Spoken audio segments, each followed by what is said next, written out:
ఎప్పుడు వచ్చినావు హైదరాబాద్ నుంచి? రాత్రి వచ్చిన అంత మంచిదేనారా? అంతా మంచిదే మామా. నీకేంది మామా, సాఫ్ట్వేర్ జాబు, ₹1,00,000 జీతం, ఎంజాయ్ చేస్తున్నావు మామా. పో. మా సాఫ్ట్వేర్ లైఫ్ లో మీకు ఎంజాయ్ లెక్కన అనిపిస్తుందిరా? ఒక్కసారి జాబ్ లో జాయిన్ అయి చూడుండ్రా, మా బాధ ఏందనేది మీకు తెలుస్తుంది. ఈ సాఫ్ట్వేర్ జాబ్ చేసేదానికన్నా ఇంటికాడ ఏదైనా బిజినెస్ చేసుకున్నది పోపురా. మీరు అనుకుంటారు మంచి అమ్మాయియాడు ల్యాప్టాప్ పెట్టుకొని అటు ఇటు తిరుక్కుంటా పని చేస్తుండు సోకుల కొద్ది అని మీరు అనుకుంటారు. కానీ ఎంత దమ్ముదమ్ అయితే మీకేం తెలుసురా? పొద్దుగల లేచిన కాడికించి అటు మేనేజరు, ఇటు టీఎలు, అటు క్లయింట్, అందరితోటి మీటింగ్లు. పొద్దుల లేవగానే మీటింగ్ సార్ అయితే రాత్రికి అయిపోతారా. మేము ఇంటికి ఫోన్ చేద్దామంటే కూడా మాకు వీలు ఉండదురా. ఇంకా నడుము నొప్పి, మెడ నొప్పి, కళ్ళు గుంజుడు, ఇంకా కొత్త కొత్త రోగాలన్నీ చాలా అవుతారా. మీకేమో మంచిగా ఎంజాయ్ చేస్తున్నామని మీకు అనిపిస్తుంది.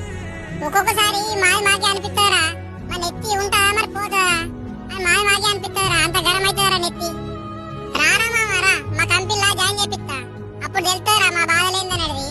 వాటి తెలని చేయండి అడ్డమైనట్టు ఉడతారేంద్ర మీరు. రా మరి, రేపు జాయిన్ చేపిస్తుందా రేపే. అయ్యో సారీ మామా, సారీరా.